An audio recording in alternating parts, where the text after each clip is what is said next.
Hoy entrevistaremos a Jordi Marín, exdirector general de Microsoft en Cataluña y una de las figuras más trascendentales en transformación digital de nuestro país. Hablaremos de innovación, ecosistemas, startups, corporaciones y cómo está el mercado laboral en España en relación a la innovación y, sobre todo, hacia dónde vamos. Buenos días, Jordi. Viendo tu acreditada trayectoria profesional, ¿qué llevó a especializarte en transformación digital? Pues mira, es interesante porque es casualidad de la vida, porque yo empecé como economista y no tenía nada que ver con la tecnología, pero lo que me pasaba es que como economista necesitaba controlar qué estaba pasando en la empresa y no tenía sistemas de información adecuados para hacerlo. Y dije, bueno, pues tengo que buscar esos sistemas de información que me ayuden a tomar decisiones. Y empecé a meterme en tecnología a través de que no podía controlar los parámetros de la empresa. Y a partir de ahí, la verdad es que ya la tecnología es mi vida y mi pasión, ¿no? Y ya me pasé al otro lado, por decirlo así. A veces hay gente que se piensa que soy ingeniero y no lo soy, porque me he pasado media vida trabajando con ellos y trabajando en tecnología. Y hoy yo creo que es absolutamente necesaria, ¿no? La digitalización, la tecnología, la transformación digital. Llevo pues, más de 20 años dedicándome a esto y la verdad es que es básico, ¿no? Yo, mira, estoy en el momento adecuado, ¿no? En el lugar adecuado, ¿no? Estás implicado actualmente en varias iniciativas relacionadas con el mundo de la innovación. ¿En qué iniciativas estás actualmente colaborando? Sí, bueno, yo he llevado una carrera directiva los últimos 20 años y los par de años, ¿no? Pues la verdad es que estoy trabajando, aportando mi conocimiento en algunas iniciativas. Estoy en dos muy concretas, una en una startup en la que estoy trabajando con ellos y ayudándoles en el ámbito de modelos de negocio y en la búsqueda de inversión, y otro, por el camino me he ido encontrando con diversos ecosistemas. También estoy en UPF Ventures, que es de la propia universidad y que está trabajando en el ámbito de emprendimiento, intentando que salgan startups de la propia universidad. Y después, bueno, pues he coincidido con Orion en el camino y estoy trabajando con Orion, haciendo de advisor de Orion en los distintos ámbitos, ¿no? Tanto en la búsqueda de startups, en la búsqueda de corporaciones con estos objetivos y en la búsqueda también de inversión y de gente que quiera invertir y arriesgar en este momento. Vamos a comenzar a hablar sobre el concepto innovación. Actualmente la palabra innovación está en boca de muchas corporaciones, de muchos directivos. ¿Qué es para ti innovar? ¿Consideras que la innovación necesariamente ha de ser disruptiva? Bueno, yo creo que la innovación tiene que ser el ADN de la propia empresa, ¿no? Yo creo que hoy en el mundo, ¿no? Con este mundo tan cambiante en el que vivimos y tan competitivo, no puedes sobrevivir o no puedes competir si no innovas, ¿no? Por tanto, la innovación tiene que formar parte de la cultura y de los valores de la propia empresa. A mí, si me dijeran pon una fórmula ahora, ¿no? Para el éxito, la competitividad de una empresa, la I de innovación estaría seguro. Y eso quiere decir cultura, y quiere decir que en cada cosa que hacemos, en cada ámbito de los que trabajamos, en cada persona de nuestra organización, le hemos de inyectar innovación. Y eso no quiere decir solamente innovación disruptiva, ¿no? Yo creo que ahí hay como dos grandes ámbitos, ¿no? Innovación casi en el día a día, innovación cultura, innovación en procesos, en organización, en producto, etcétera, etcétera. Y es verdad que la innovación disruptiva también la necesitamos, ¿no? Porque seguramente nosotros nacimos con un ADN para competir en un mercado determinado y ese mercado cambia y es disruptivo en ese momento, necesitamos que nuestra empresa también lo haga, ¿no? Pero las dos, ¿no? Yo diría, no solo tenemos que hacer innovación disruptiva, sino necesitamos valores y culturas de innovación inyectados en la propia organización y en cada una de nuestras personas, ¿no? ¿Podríamos decir que la corporación necesita tener en el ADN corporativo la innovación? Sí. Yo creo que sí. Sí, ¿no? Antes hablábamos, ¿no? de inyectar esa innovación. Yo creo que es que hoy, ¿no? Igual que dirías digitalizarte o morir, por decirlo así, ¿no? Para una empresa, innovar o morir, ¿no? para una empresa, ¿no? Yo creo que hoy tienes que innovar, es requisito, ¿no? Es condición necesaria para para competir en el mercado, ¿no? Y entonces la necesidad, ¿cómo lo podemos hacer? Lo que decía un poquito antes, lo primero, tener cultura, incorporarlo como cultura, como valor de nuestra empresa, así como podemos tener una cultura de resultados, etcétera, podemos tener también una cultura de personas, una cultura de innovación. Por lo tanto, es un elemento cultural, es un elemento de la organización y hemos de tener los mecanismos, las capacidades para innovar continuamente en nuestra empresa y lo hemos de incentivar para que eso suceda. Muchas veces lo otro que hay que hacer es, y yo lo recomiendo a las empresas, es crear un cierto ecosistema, ¿no?, de tu propia empresa, porque la innovación no solo pasa dentro, ¿no? Hay mucha innovación fuera que es imprescindible conocer y gestionar, ¿no? No solo, mira, he conocido a no sé quién y mira, este está innovando y a ver cómo lo hago. No, lo has de gestionar, has de ser proactivo en ese elemento. Seguro que tiene retos tu mercado, seguro que quieres competir en un ámbito determinado, seguro que tu mercado está cambiando y yo voy a intentar desde mi cultura adaptarme a ese mercado, pero seguro que fuera está pasando, ¿no? Hay mucha innovación que está pasando fuera. Entonces necesito crear ecosistemas y gestionarlos, ¿no? Eso hemos visto, yo tengo casos en algunas multinacionales en las que he estado, ¿no?, que trabajan con esa innovación interna, por ejemplo, con la ligación con universidades o con centros de conocimiento donde se está produciendo nuevo conocimiento que puede ser innovación para mi empresa, pero también estoy conectado con un ecosistema de startups y estoy poniendo retos y lo estoy, por decirlo así, externalizando ese riesgo, ¿no? O sea, mantengo mi corporación con los ámbitos de innovación, pero tengo una estrategia de ecosistema de startups donde pongo retos en ese ámbito y donde ahí el riesgo sucede de otra manera, incluso la reacción en el mercado, ¿no? Porque yo al final tengo unos clientes, tengo unos procesos, etcétera, etcétera, que a veces me cuesta esa disrupción o entrar en el mercado de manera distinta. Pues a lo mejor incluso con marcas, lo hemos visto, ¿no? Muchas corporaciones que ese ámbito, que a veces ahí tienen startups que están respondiendo a retos de su propio mercado con marcas distintas y no lo sabemos, ¿no? Y a lo mejor al final las acabarán absorbiendo, ¿no?, en su propia corporación, o incluso la startup acabará siendo casi la corporación del futuro, ¿no? Yo creo que esa es una buena estrategia para una empresa, bueno, diría más que buena, imprescindible, ¿no? Yo creo que sería prioritario en este momento trabajar desde esa perspectiva de ecosistema y de diversificación de la innovación, ¿no? Hablando del ADN corporativo, muchas corporaciones están creando aceleradoras corporativas internas. ¿Crees que es bueno externalizar la innovación? Es decir, ¿crees que las corporaciones, cuando intentan innovar internamente, sin querer matan al talento? Yo creo, un poco lo hablábamos antes, ¿no? Yo creo que sí, yo creo que es bueno, ¿no? No solo porque yo creo que más que matar el talento, acaba apagando ese talento, porque es verdad que has de asumir determinados riesgos, ¿no? Y sobre todo cuando hablamos de innovación más disruptiva o de innovación de nuevos mercados o de nuevas maneras de acceder a ese mercado, ¿no?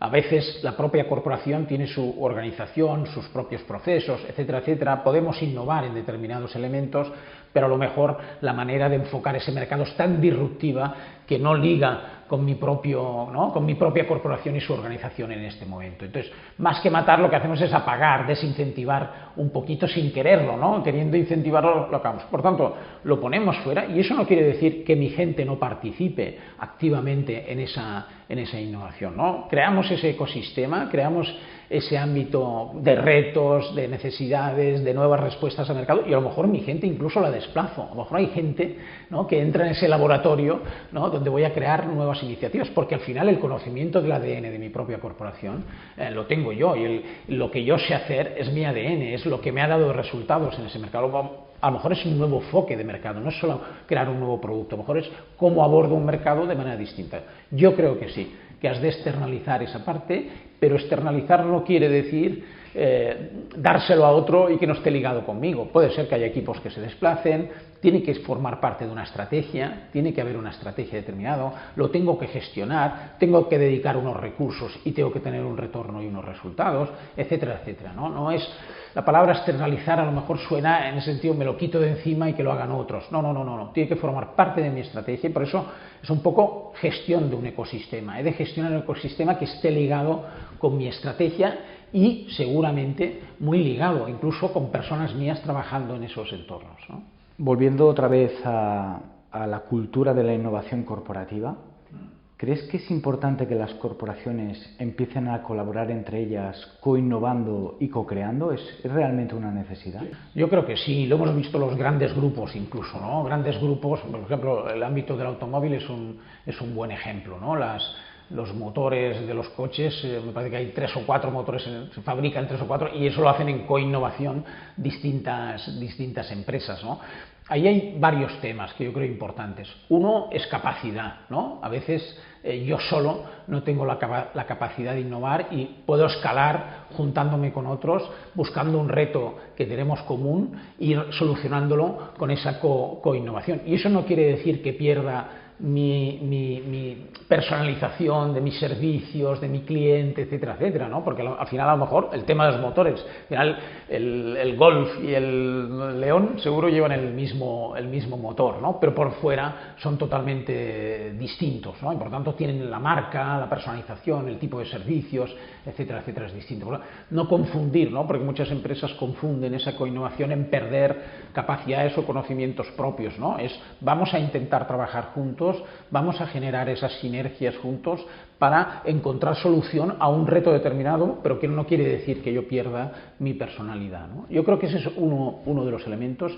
Y el otro elemento, no solo escalar, ¿no? Que eso puede ser importante, el otro elemento es un poco volviendo atrás, ¿no? La innovación no pasa en un ámbito solo determinado, ¿no? Hablábamos de innovación interna, hablábamos de generación de ese ecosistema de innovación a través de startups. Yo creo que es otro elemento de esa estrategia, de ese ecosistema, es la coinnovación, la necesidad de crear espacios en red donde podamos innovar, intercambiar, ¿no? Intercambiar opiniones, intercambiar elementos. Por lo tanto, los clubs de innovación, los ámbitos donde se genera esa innovación, donde CEOs comparten retos, donde ese tipo de ideas es necesario. Mira, hablaba hace un año, una cosa así, con una de las personas responsables de la inteligencia artificial a nivel mundial de Microsoft, en este caso. Yo estuve en Microsoft y hablaba con un VP de inteligencia artificial de Microsoft y él me decía: esta noche estoy cenando con Google, estoy cenando con Facebook, con mis compañeros de Google, Facebook, etcétera, etcétera. Y tú dices: ostras, el core, ¿no? Que es la inteligencia artificial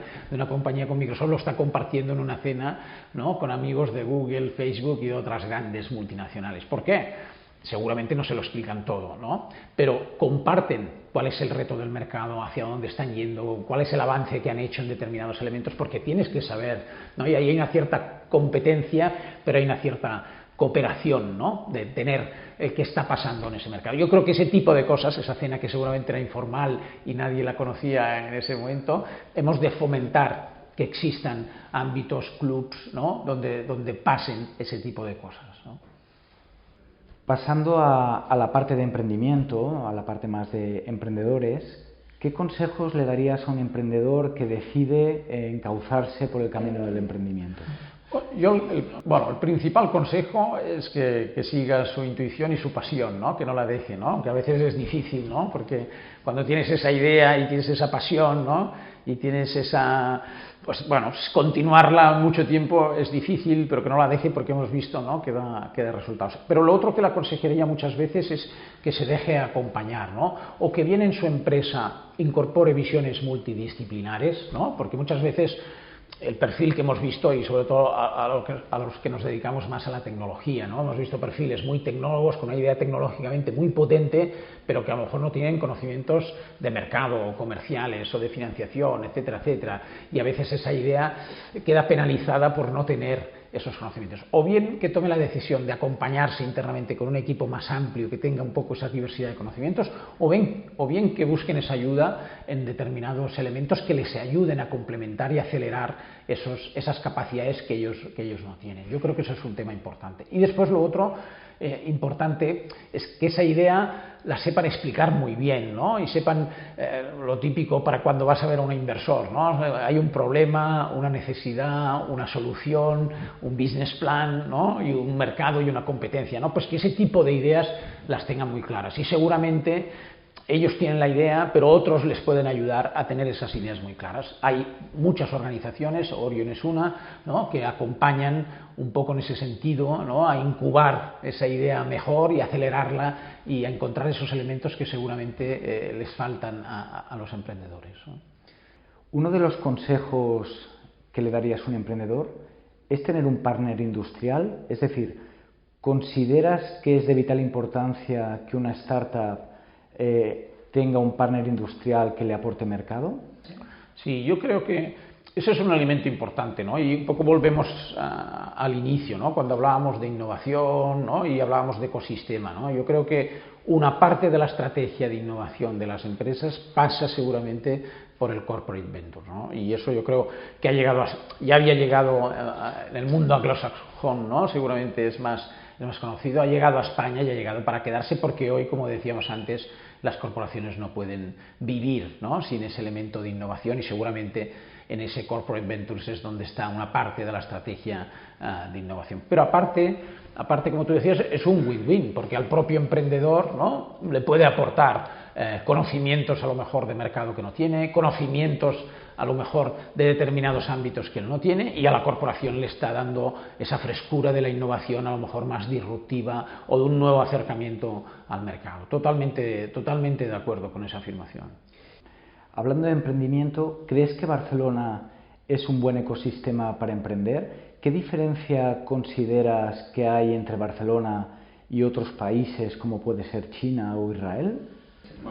Sí, yo creo que Barcelona, ¿no? Barcelona es un ejemplo de una apuesta de hace muchos años por la emprendeduría, ¿no? Yo creo que nació un poco, incluso desde el punto de vista público, con un impulso muy fuerte, ¿no? Por lo que podía ser la emprendeduría hace más de 20 años, y eso ha dado resultados, ¿no? O sea, hoy Barcelona es uno de los hubs de innovación y de emprendeduría más importantes de Europa, ¿no? Está clasificado entre los cinco primeros, y es resultado de esa historia, ¿no? Y un poco el ciclo es: fomentamos la emprendeduría, emprendedores que empiezan a lanzarse, ¿no? Y empiezan a tener éxito en su empresa, ellos mismos acaban creando su propio ecosistema, ¿no? Acaban reinvirtiendo en otras empresas y acaban acelerando muchas otras, y ese ciclo, ¿no? Y esa rueda que empieza a rodar se va haciendo grande. Esa propia rueda acaba haciendo muy atractivo, ¿no? El sistema, ¿no? Para otros emprendedores de fuera que vienen aquí y encuentran, ¿no? Un ecosistema muy competitivo, y eso se va haciendo grande. Yo creo que, comparado con lo que decías tú, aún estamos lejos de China, de Israel o de otros ámbitos de este tipo, donde hay apuestas además muy fuertes de los propios gobiernos y de los propios estados, ¿no? El caso de Israel nació seguramente por el ámbito de seguridad, donde se lo conoce más, ¿no? Y hay una apuesta fuertísima, ¿no? De incubadoras, aceleradoras, incluso no solo con capital privado, sino con capital público, al amparo de diversos proyectos, y eso ha hecho acelerar ese sistema. Y el caso China podría ser similar. En el caso China se une además el tema de la inteligencia artificial y el uso, ¿no? La no privacidad, por ejemplo, de los datos, y por lo tanto el entrenamiento de la inteligencia artificial, que eso ha hecho que surjan millones de proyectos desde allí, pero con una intervención muy potente del Estado. Yo creo que el modelo de aquí es distinto, ¿no? Es un modelo más, hay apoyo público y hay una cierta apuesta pública, pero es un modelo más privado, y aquí seguramente lo que nos falta es una cierta escala, ¿no? Nos falta acabar de llegar a esa escala, pero venimos en ese ciclo. Yo creo que vamos bien, ¿no? Si no, no estaríamos en esos rankings de los 5 primeros hubs en Europa, ¿no? Me gustaría hacer referencia a lo que es emprendedoras, sí. Talento femenino. ¿Crees que están juzgadas bajo el mismo canon? ¿Crees que tienen las mismas posibilidades que emprendedores masculinos? Sí, yo hablaría más que talento, que es verdad, ¿no? Yo hablaría de la capacidad que tienen hoy en el mundo, ¿no? De incorporar, y la necesidad, más que la capacidad, la necesidad de incorporar y ese liderazgo femenino. Y lo hemos visto, ¿no? Con la gestión del COVID, ¿no? Los países donde el caso de Nueva Zelanda seguramente es el más llamativo, ¿no? Donde el talento femenino y el liderazgo femenino se ha demostrado como espectacular, ¿no? En los resultados de la gestión de una crisis como el COVID. Yo creo que hoy, aquí en nuestra casa, eso ya se reconoce, y es así. Lo estamos viendo tanto en la emprendeduría, pero también en los consejos de las propias empresas, y estamos viendo cómo ese liderazgo femenino, que tiene valores distintos a lo que conocíamos, está teniendo éxito y repercusión. Y yo creo que lo hemos de fomentar en todas las empresas de manera natural, por decirlo así, ¿no? Tendría que ser, no tendría que ser tan forzado, sino de manera más natural, pero es verdad que aporta muchos valores y estamos viendo éxitos muy importantes de ese liderazgo femenino y por tanto yo creo que lo iremos viendo cada vez más. Y yo aconsejaría, antes decías a los emprendedores qué consejos, ¿no? Pues aparte de diversificar funcionalmente, también aconsejaría que la diversidad de personas en una organización y en una startup es también garantía de éxito, ¿no? Es también seguramente uno de los factores diferenciales de algunas startups de éxito. Has hecho mención a un tema importante que considero que es un impasse a nivel en la situación del emprendimiento, que es el tema del coronavirus, la llegada del COVID-19. ¿Cuál consideras, con la llegada del coronavirus, cuáles son las oportunidades de mercado que nos encontramos a la hora de emprender? ¿Cuáles son las temáticas de futuro? Bueno, yo creo que lo hemos visto, ¿no? Y estos días con la pandemia y el COVID también hemos visto que el mundo ha cambiado, por decirlo así, ¿no? Los paradigmas del mundo están cambiando, ¿no? Nuestra manera de vivir, nuestra manera de trabajar, nuestra manera de hacer negocios, nuestra manera de organizarnos ha cambiado. Yo diría que hemos de estar atentos a esos cambios, ¿no? Si ahora yo tuviera que generar ideas, ¿no? para emprender, primero me fijaría en los cambios de vida, ¿no? ¿Qué ha pasado con nuestra vida? ¿Cómo vivimos? ¿No? ¿Cuál es nuestro journey vital? ¿No? ¿Qué hacemos en nuestro día a día? ¿Cómo compramos? ¿Cómo nos relacionamos? ¿Cómo nos divertimos? Etcétera, etcétera. Y, por ejemplo, con la pandemia hemos visto algunos elementos nuevos, ¿no? Por ejemplo, para divertirse, ¿no? Ostras, pues no podíamos salir a la calle, ¿cómo vamos a divertirnos de otra manera, ¿no? O en el turismo, ¿no? No hemos podido viajar. Hay nuevas maneras de vivir experiencias, ¿no? Por ejemplo, turísticas, aportando tecnología. Aquí podemos o aprender, ¿no? O cómo vamos a formarnos en el futuro, ¿no? Aquí, por ejemplo, una tendencia tecnológica muy fuerte es la realidad virtual y la realidad aumentada, ¿no? En lo que podría ser nuestro ciclo vital aplicado a la diversión, a la compra, al aprendizaje, etcétera, etcétera, ¿no? Pues viendo ese journey, ¿no? Y poniéndole un elemento tecnológico como la realidad virtual, ahí pueden salir millones de oportunidades en este momento, juntadas con tecnologías ya existentes, pero seguramente ese mix saldrán millones de oportunidades. El otro elemento sería trabajar, ¿no? Si cogemos, bueno, pues vivir, ¿no? Ocio, cultura, compra, etcétera, etcétera, turismo, ¿no? El otro podría ser trabajar, y ahí hemos visto la gran revolución, por decirlo así, que algunos ya la conocíamos, ¿no? O ya la habíamos practicado, que es la del teletrabajo, ¿no? Y ahí también se abren un mundo de oportunidades, ¿no? Pues cómo van a ser las organizaciones del futuro, organizaciones en red.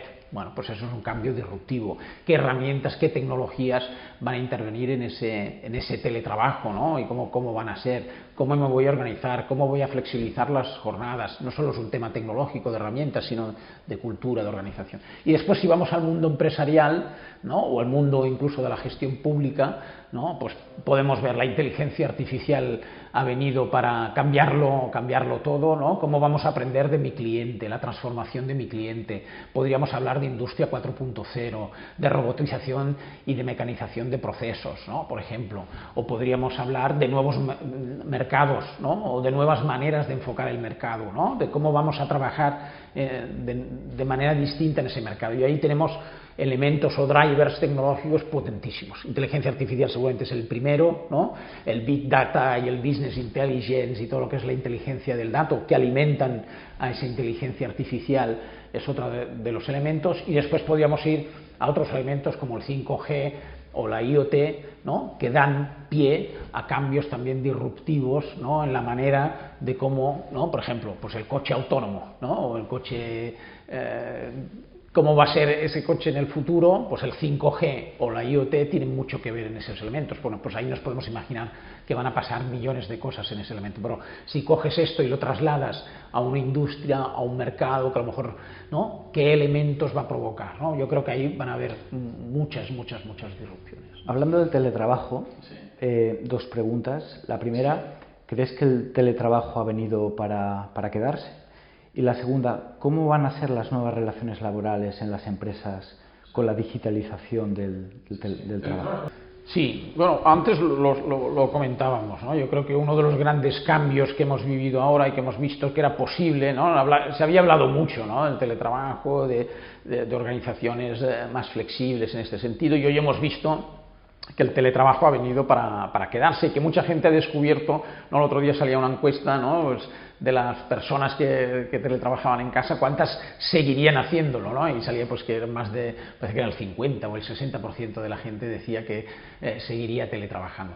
Yo creo que ha habido un elemento que se ha hecho mal, que porque se ha hecho deprisa, por decirlo así, que es colocarte un ordenador en casa y seguir haciendo la misma jornada laboral, y eso no es bien teletrabajar. Es verdad que es teletrabajo porque es trabajo a distancia, pero no es bien teletrabajar. Yo creo que el teletrabajo va de nueva organización, ¿no?, que antes hablábamos, ¿no? Va de una organización en red, ¿no?, va de una organización distinta, ¿no?, donde damos responsabilidad a nuestros trabajadores, donde ya el horario ya empieza a no formar parte, ¿no? No tengo por qué estar 8 horas seguidas delante de una pantalla, ¿no?, que es horroroso, por decirlo así, y a nivel incluso físico puede ser un tema con consecuencias futuras. ¿Qué espacios creo en casa? ¿Cómo flexibilizo esa jornada? ¿Cómo mido a la gente por resultados y no por horas, por decirlo así, ¿no? Y cómo gestiono ese elemento. ¿Cómo trabajo la comunicación, ¿no?, o la pertenencia a mi empresa estando en casa, por ejemplo, ¿no?, esa cultura, cómo la trabajo. ¿Cómo organizo a distancia? No va solo de hacer videoconferencias, que lo hemos descubierto y es mucho más productivo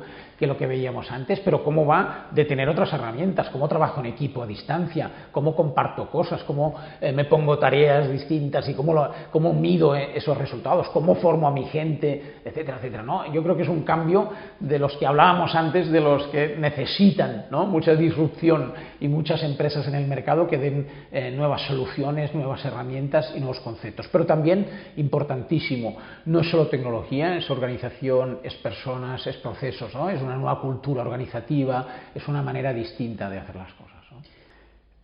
Hablando de cambios de paradigma con la llegada del coronavirus y con el teletrabajo, ¿cómo ves la situación en España, política, territorial, versus la oportunidad de emprender?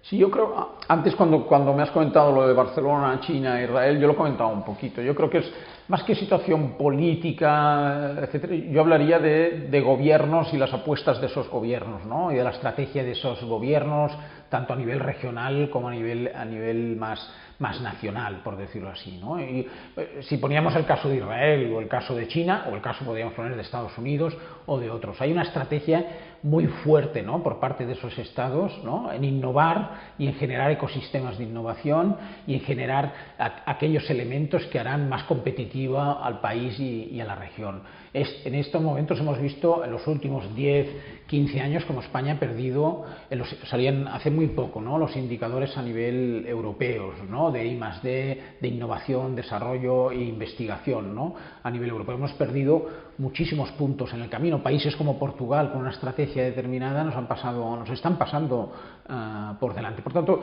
yo lo que pediría en ese sentido más es, y eso yo creo que no tiene color político, por decirlo así, ¿no?, que es una apuesta muy fuerte y muy necesaria en este momento por la innovación, por la investigación y por el desarrollo, ¿no? Y esa apuesta tiene que ser fuertísima, ¿no?, tiene que ser una prioridad de los propios gobiernos para generar esos ecosistemas que van a hacer competitivos nuestras empresas y al final van a dar más trabajo, van a dar más valor a nuestro país, a nuestra región, a nuestra ciudad, incluso podríamos hablar a nivel de ciudades, ¿no? Yo creo que es absolutamente necesaria. Y por otro, yo diría que, aparte de esos indicadores de innovación, también diría que a nivel de digitalización, que me parece que también lo comentabas tú antes, ¿no?, vamos tarde, por decirlo así, ¿no? Era una estrategia que ya veíamos hace tiempo que se tenía que desarrollar. Ahora el COVID nos lo ha puesto delante como una necesidad y como una condición necesaria para salir, y necesitamos también una apuesta muy fuerte por parte de los gobiernos en ese sentido. Y no solo de los propios gobiernos, que tendrían que dar ejemplo en esa digitalización, pero como estrategia competitiva de país, de región o de ciudad, en la que las empresas también necesitan hacer esa digitalización para ser competitivas, ¿no? De hecho, en el hilo de lo que estás comentando, sí, Barcelona y Madrid se encuentran en el top 35 de los hubs de innovación. Sí. ¿Qué crees que podemos hacer para ser más competitivos en este aspecto? Sí, yo creo, y también lo comentábamos antes, ¿no? Cuando salía el caso de Barcelona, seguramente en Madrid yo lo conozco menos porque he vivido más el caso de Barcelona, pero yo creo que las dos ciudades han hecho un poco los deberes, ¿no? Que es, oye, vamos a generar ese ecosistema emprendedor, ha habido iniciativas públicas y privadas potentes, y yo creo que hemos llegado a ese estadio intermedio en el que necesitamos más escala, ¿no? Hemos hecho bien, hemos creado ese ecosistema, hemos creado ese movimiento, hay muchas startups creadas, necesitamos como dos elementos importantes. Yo diría ese unicornio, ¿no? Ese éxito de estos dos ecosistemas, ¿no? Que generen esas empresas de éxito que hagan aún más atractivo, ¿no? ese ecosistema desde fuera, incluso a nivel internacional, y seguramente eso va de la mano en escalar en capital, ¿no? Yo creo que hemos ido escalando. Hace unos años, si me hubieras hecho esta pregunta, te hubiera dicho, estamos en el camino, pero nos falta capital para empezar a crecer un poquito más. Yo creo que ya hay capital en el mercado para empezar a escalar, pero aún nos falta el siguiente paso de capital, que es para globalizar y generar esos unicornios. Yo creo que estamos ahí, y si eso lo acompañamos con lo que decíamos antes, de una estrategia potente, ¿no? A nivel de regiones, a nivel de países, a nivel incluso global, yo creo que aún va a ser más potente. Y Barcelona y Madrid tienen todos los elementos, ¿no? Tienen las corporaciones, tienen los emprendedores, empiezan a tener capital, tienen universidades, escuelas de negocio, tienen las administraciones públicas. Yo creo que tienen todos los elementos para generar ese éxito global, ¿no? Quería preguntarte sobre la humanización del emprendimiento, ¿no? Es algo que se está comentando mucho, humanizar el mundo del emprendimiento, porque es una realidad, está en boga. ¿Consideras que la sociedad del futuro será más o menos humana? ¿Crees que la digitalización ayudará a que la sociedad sea más humana? Yo creo que es el viejo debate, y yo diría sí. Sí, yo creo que la tecnología no ha venido a sustituir, por decirlo así, las partes humanas, yo diría, de menos valor, o a ayudar a humanizar más al humano, ¿no? Por ejemplo, podríamos poner, la inteligencia artificial ha venido a ayudar a nuestra propia inteligencia y creatividad, ¿no? Lo que hace es potenciar muchísimo más nuestra propia inteligencia y nuestras propias capacidades. O si hablamos de temas más mecánicos, con tecnología mecánica, lo que viene es a potenciar y ayudarnos, o lo que viene es a alargarnos la vida, etcétera, etcétera, ¿no? Lo que viene es a humanizarnos mucho más y a potenciar los valores humanos mucho más. Por tanto, a las personas, por ejemplo, que están aprendiendo ahora, que se dediquen a saber programar, a tecnología, a creatividad, a arte, a matemática, que es la base de esa tecnología. Nosotros vamos a ser los que les pidamos a esa tecnología cómo nos van a ayudar, y lo que va a hacer es potenciar muchísimo más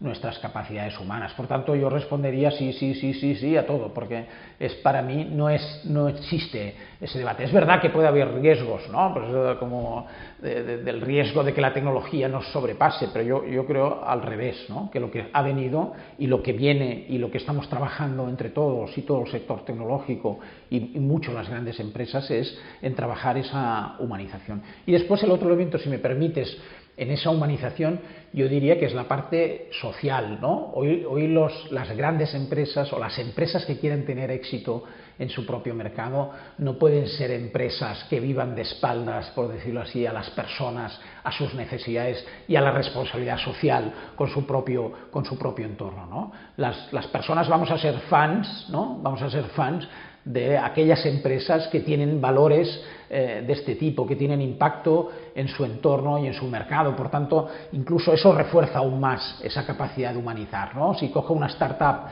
que crea una tecnología muy disruptiva, ¿no? Que puede ser muy potente o que podría tener el riesgo de esa deshumanización, seguramente la va a penalizar el propio mercado, porque lo que querrá es una empresa más humana, una empresa más social, una empresa más ética, por decirlo así, ¿no? Y las empresas que están teniendo éxito hoy en el mundo son aquellas empresas que tienen esa capacidad de tener esa responsabilidad y de ligar a las personas y de tener esos valores introducidos en su empresa, ¿no? Por tanto, yo diría que sí. Tras la entrevista con Jordi Marín, destacamos la importancia dentro de una corporación en innovar desde dentro y externalizar la innovación. Una cultura Open Innovation que todas las corporaciones deben incorporar en su ADN diario.